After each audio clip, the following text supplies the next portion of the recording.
Rajesh law centre में आप लोगों का स्वागत है। आज हम लोग चर्चा करेंगे स्त्री का लज्जा भंग। कब कोई कार्य स्त्री का लज्जा भंग करने की श्रेणी में आता है या नहीं आता, इस विषय पे विस्तृत चर्चा मैं करूंगा।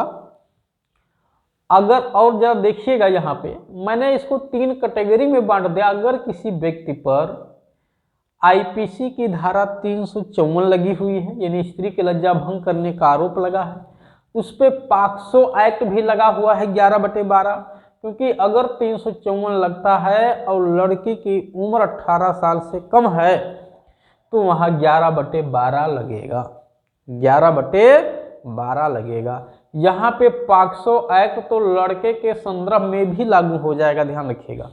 यानी विक्टिम लड़की का लज्जा भंग हुआ हो जरूरी नहीं है, अगर लड़का भी है और वो 18 साल से कम है तो 11/12 उस पर भी अप्लाई हो जाएगा। यद्यपि 354 वहाँ नहीं लगेगा, क्योंकि 354 में पीड़िता केवल स्त्री होती है। दूसरा, अगर वो व्यक्ति यानी पीड़िता SC/ST समुदाय से है तो उस पर SC/ST की ये धारा लगाई जाती है, ध्यान रखिएगा। यानी 354 के साथ यानी स्त्री का लज्जा भंग हुआ है और पीड़िता अगर SC/ST समुदाय से है तो आरोपी पे 354 के साथ साथ ये 3(1)W, ठीक है, इसको 3(1) यहाँ मैंने नहीं लिखा है, 3(1)W, ठीक है, 3(1)W यानी धारा 3 की उपधारा 1 का खंड W और उसमें 1 या 2, 3(1) हिंदी में इसी को बा कहते हैं, तो कहीं कहीं FIR में 3(1) बा भी लगा रहता है, तो आपको कंफ्यूज नहीं होना, चाहे W हो या बा हो, दोनों का एक ही अर्थ है, तो उसका 1 या 2 लगा रहेगा। और इसके साथ साथ 3(2)B ये लगी रहती है, हो भी सकता है नहीं भी हो सकता है, 3(2)B A, तो ये SC/ST की धारा लग रहेगी। अगर वो लड़की माइनर है तो पॉक्सो एक्ट की भी धारा लगी रहेगी, ठीक है, माइनर है और SC/ST कम्युनिटी से तो भी ये दोनों लगी रहेगी, 354 भी लगेगी। वो लड़की ना तो माइनर है ना SC/ST समुदाय से है तो केवल 354 लगी रहेगी, ठीक। तो ये तो तीनों कंडीशन आपने देख लिया कब कौन कौन सी धारा हो सकती है। अब प्रश्न यहाँ पे स्त्री की लज्जा भंग से संबंधित जो अपराध है उसके में कई सारे पॉइंट्स मैंने यहाँ दिखाए हैं आपको। सबसे पहले तो परिभाषा, यानी वो कौन सा कुकृत है, वो कौन सा गलत कार्य है जो करने पे 354 का अपराध बनता है। दूसरा, अपराध की प्रकृति क्या होगी, यानी वो कोर्ट वो केस संज्ञेय होगा कि असंज्ञेय होगा, यानी उसमें FIR लॉज होगी या नहीं होगी, उसमें जो है ट्रायल कौन सा कोर्ट करेगा, उसमें गिरफ्तारी होगी या नहीं होगी, जमानत मिलेगी या नहीं मिलेगी, सजा कितनी दी जाएगी और इससे कैसे बचा जाए। अगर किसी व्यक्ति पे 354 या 11/12 या ये धाराएं या तीनों धाराएं एक साथ लगी हुई हैं और वो फर्जी तरह से किसी को फंसाया गया है तो वो अपना बचाव कैसे करे, इस पे भी मैं चर्चा करूँगा। साथ ही साथ मैं आप लोगों को प्रत्येक वीडियो में बताता हूं कि अगर किसी की कोई समस्या है, वीडियो में बताई गई बात के अनुसार वो नहीं समझ पाया है या इससे भिन्न किसी विषय पे कोई समस्या है, कोई कानूनी परामर्श लेना है, तो ये नंबर ऑलरेडी आपके लिए उपलब्ध है। आप इस नंबर पे संपर्क करके अपनी सुविधा अनुसार जो है जानकारी प्राप्त कर सकते हैं। साथ ही साथ हमारे यहाँ PCSJ, APO और HJS की क्लास भी चलाई जा रही है, यानी उसकी तैयारी भी कंप्लीट कराई जाती है। जिस किसी बच्चे को PCSJ की, APO या HJS की तैयारी करना है वो इस नंबर पे संपर्क करके अपनी सुविधानुसार क्लास ज्वाइन कर सकता है। हाँ, एक ये ध्यान रखिएगा, इस तैयारी के लिए केवल वही एलिजिबल हैं, वही लोग सक्षम हैं जो LLB करने के लिए सोच रहे हैं या जो कर रहे हैं या जो कर चुके हैं, वही लोग इस फील्ड में आएंगे। जो LLB जिनको नहीं करना है, ठीक है, या करने कभी प्लान ही नहीं है, वो इस फील्ड में आने का कोई मतलब उनका नहीं, वो इस तैयारी से वंचित है। चलिए, अब स्त्री का लज्जा भंग पे सबसे पहले हम लोग समझेंगे, ठीक है, कि स्त्री का लज्जा भंग वो कौन कौन सा कार्य है जो लज्जा भंग में आता है। तो 354 जो धारा है 354, जिसमें अभी 2013 में संशोधन किया गया है और सजा में बढ़ोतरी की गई है, साथ ही साथ इसको कंपाउंडेबल ऑफेंस की श्रेणी से बाहर कर दिया गया है। जब आप सीआरपीसी की धारा 320 देखेंगे, जहां आईपीसी के अपराधों की उन धाराओं की लिस्ट दी गई है जो समझौता योग्य हैं, उसमें से 354 को बाहर कर दिया गया। अर्थात 354 में समझौता लीगली तौर से नहीं होता है, लेकिन दूसरे तरीके से बैकडोर से होता है। वो कैसे होता है मैंने पहले ही बताया कि अब हर बात तो नहीं बताई जा सकती, तो आप इस नंबर पे संपर्क करके जो बैकडोर से समझौता कराना चाहता है वो संपर्क करें, मैं उसको जानकारी दे दूंगा। दूसरी बात, लीगली कंपाउंडेबल योग्य नहीं रह गया। 354 में जो पहले सजा 2 साल थी उसको बढ़ा करके 5 साल कर दिया गया है, मिनिमम 1 साल सजा कर दी गई। तो अभी जब दंड के पक्ष पे चलेंगे तो वहाँ चर्चा करेंगे। 354 में जो अपराध लिखा है कि जो कोई, यानी 354 का अपराध यानी 354 का एफआईआर महिला के खिलाफ भी दर्ज हो सकता है, पुरुष के खिलाफ भी दर्ज हो सकता है। यानी 354 का आरोपी महिला भी हो सकती है, पुरुष भी हो सकती है, क्योंकि शब्द लिखा है कोई पुरुष नहीं, जो कोई, हु एवर पर्सन लिखा हुआ है। तो जो कोई इस तरह से लज्जा भंग करेगा स्त्री का, वो दोषी है, तो उस पर मुकदमा दर्ज हो जाएगा। क्या करे, जो कोई व्यक्ति किसी स्त्री पे, किसी महिला पे, ठीक है, यहाँ स्त्री महिला का एक ही सेंस है, वो किसी भी एज की हो, इससे मतलब नहीं है, चाहे 2 साल की बच्ची हो या 50 साल की दादी माँ, कोई भी, जो कोई व्यक्ति स्त्री की लज्जा भंग करने के आशय से उस पर आपराधिक बल का प्रयोग करेगा या उस पर हमला करेगा, 2 चीजें ध्यान रखिएगा, आपराधिक बल का प्रयोग करेगा या उस पर हमला करेगा, वो इस स्त्री का लज्जा भंग करता है, ये कहा जाता है। अब प्रश्न ये है कि आपराधिक बल क्या है और हमला क्या है। तो आपराधिक बल समझने के लिए हमको आईपीसी की धारा 349 समझना होगा, क्योंकि वहाँ बल यानी फोर्स को डिफाइन किया गया है और उसके साथ क्रिमिनल फोर्स 350 में डिफाइन किया गया है। हमला की डिफिनीशन, असॉल्ट की डिफिनीशन 351 में दिया गया है आईपीसी में। तो जब हम वो दोनों डिफिनीशन देखते हैं तो वहाँ से अर्थ निकल के आता है कि यदि किसी स्त्री का लज्जा भंग करने के आशय, उसे पकड़ने के आशय से, उसका चुम्बन लेने के आशय से, उसके शरीर को पकड़ने के आशय से, ठीक है, उसके कपड़े को खींचने के आशय से, उसके बाल को पकड़ने के आशय से, उसके स्तन को पकड़ने के आशय से, अगर वो उसको दौड़ाते हैं, वो कहीं जा रही है, रास्ते में खड़े हो गए, वो डर के रुक गई, ठीक है, डर के रुक भी गई, या वो तेजी से भागने लगी, देख करके डर गई कि ऐसा हमारे साथ हरकत कर सकते हैं, तो ये सब आपराधिक बल का प्रयोग है। ये सब आपराधिक बल का प्रयोग है। वो साइकिल से जा रही है, आपने उसी साइकिल को पकड़ लिया इस प्रयोजन से कि उसका लज्जा भंग किया जा सके।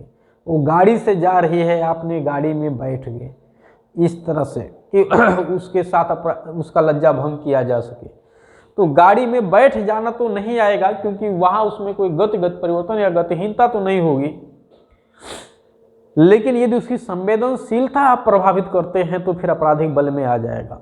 उस पर कोई शब्द बोलते हैं कि रुको, आज छोड़ेंगे नहीं आपको, ये भी अगर महिला डर गई कि उसके साथ कुछ गलत किया जा सकता है तो ये आपराधिक बल है।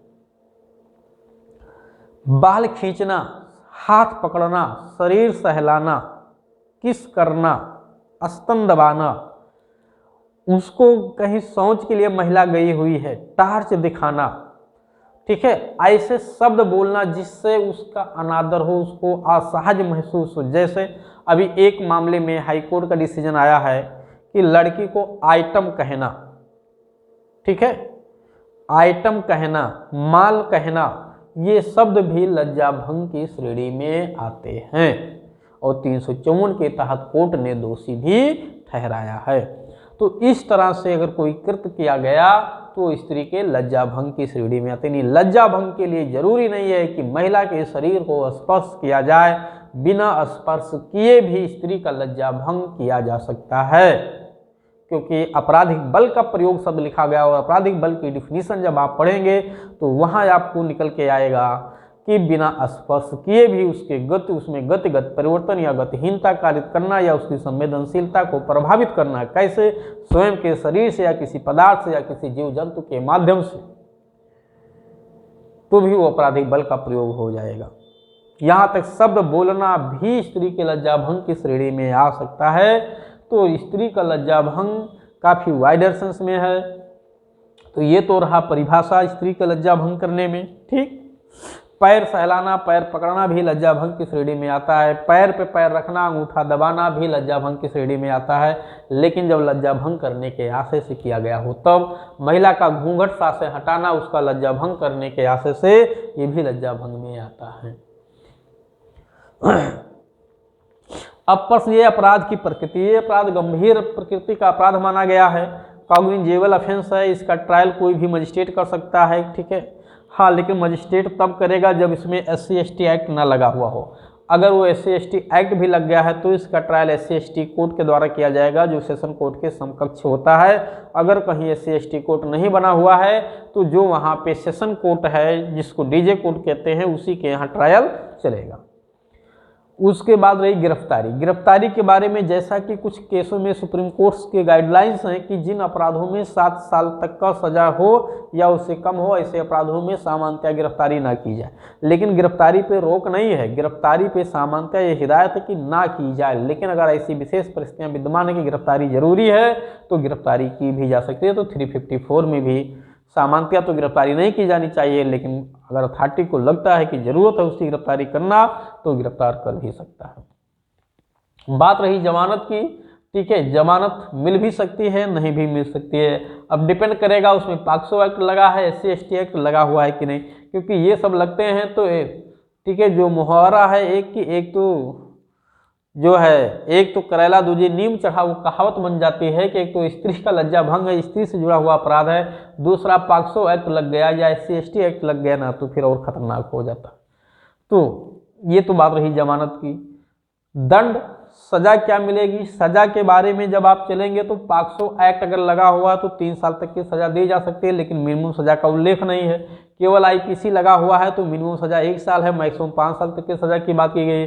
SC/ST भी लग गई है तो कम से कम 6 महीने की सजा जरूर दी जाएगी, बाकी जो उस अपराध में जो सजा लिखी हुई है वो दी जाएगी। तो कुल मिलाकर के ओवरऑल सजा की मात्रा पे अगर हम आएंगे तो मैक्सिमम सजा IPC में ही लिखा हुआ है, SC/ST या पॉक्सो कोर्ट में नहीं लिखा हुआ उतनी सजा जितना धारा 354 में लिखा हुआ है। तो मिनिमम 1 साल की तो सजा उसे मिलेगी ही मिलेगी, जो 5 साल तक के भी दी जा सकती है। अब प्रश्न ये, अगर किसी व्यक्ति को गलत तरीके से फंसा दिया गया है, अगर किसी व्यक्ति को गलत तरीके से फंसा दिया गया है तो वो बचे कैसे? भाई बहुत सारे मामलों में मेरे पास तो पूरे भारत से फोन आते रहते हैं,